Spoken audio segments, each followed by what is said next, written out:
हाँ।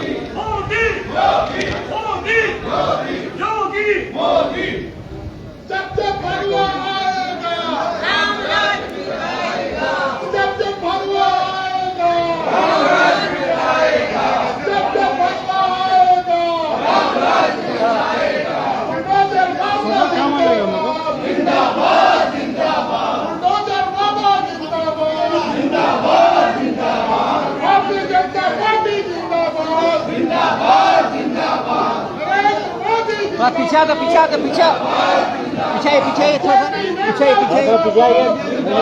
पीछे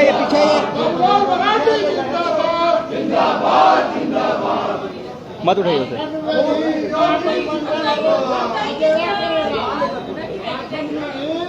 महागठबंधन को फोटो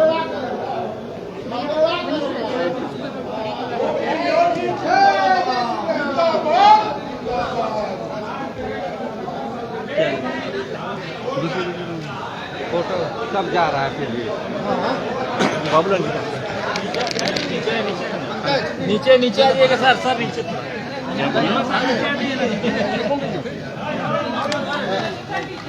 हाँ सर, अलग ड्रेस में आप लोग आ गए हैं एक दिन।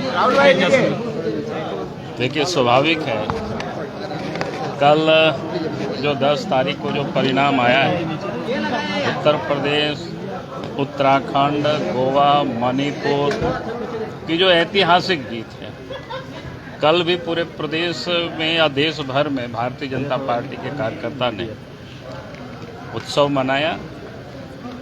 और आज झारखंड विधानसभा में झारखंड के जो भारतीय जनता पार्टी के विधायक हैं, तो हम सब लोग भी एक उत्सव मना रहे हैं।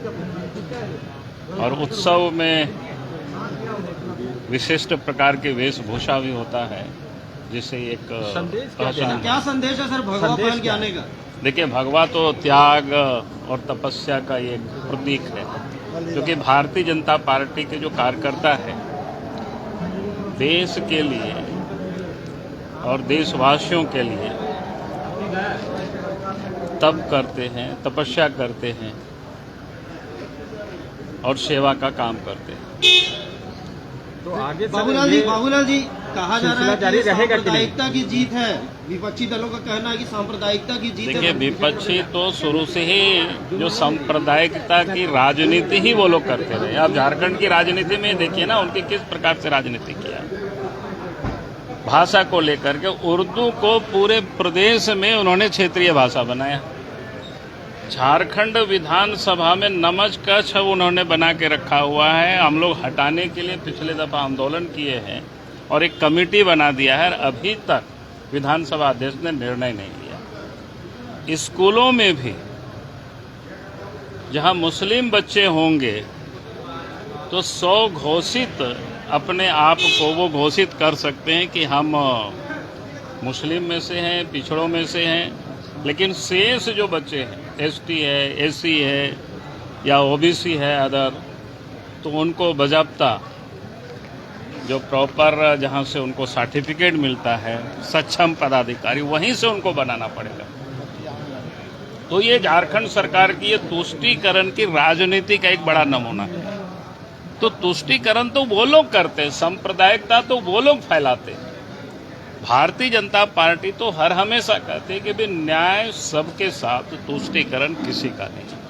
आज भी देश में जितनी भी योजनाएं चल रही हैं देश के प्रधानमंत्री के द्वारा, आप कोई मुसलमान बतावे, कोई क्रिश्चियन बतावे कि हमारे साथ कोई भेदभाव हुआ है, चाहे प्रधानमंत्री आवास हो, चाहे गरीबों के खाते में पैसा हो, किसानों के खाते में पैसा भेजना हो,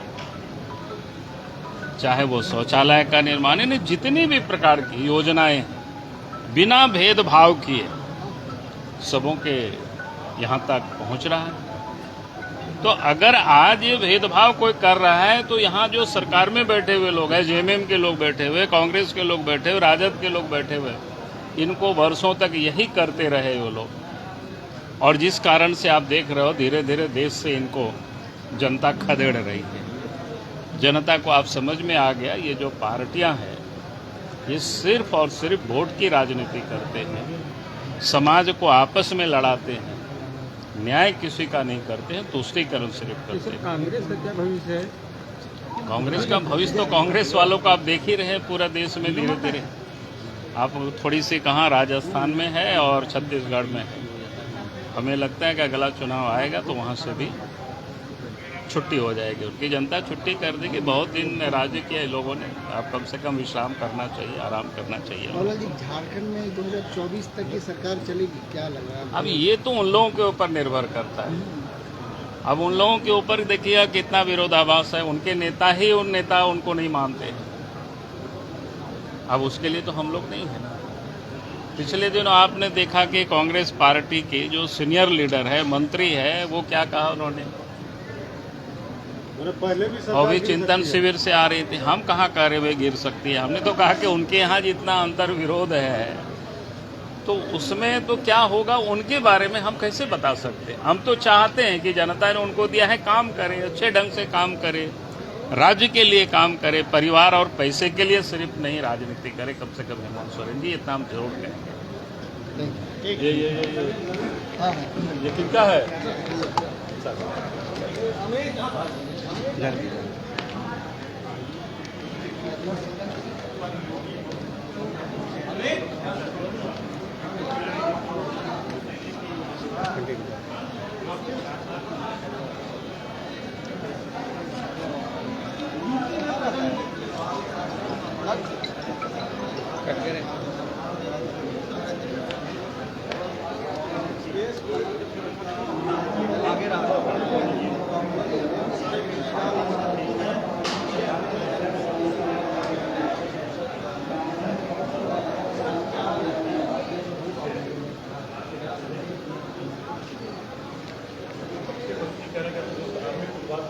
तो अब से थोड़ी देर पहले अपने बीजेपी विधायक दल के नेता बाबूलाल मरांडी ने कहा कि किस तरह से हिंदुत्व के नाम पर, नरेंद्र मोदी के नाम पर तमाम जो लोग हैं, तमाम जो मतदाता हैं, वो कहीं न कहीं एकजुट हो रहे हैं। उसी का ये प्रतिफल है कि एक के बाद एक राज्यों में बीजेपी जो है फतह कर रही है।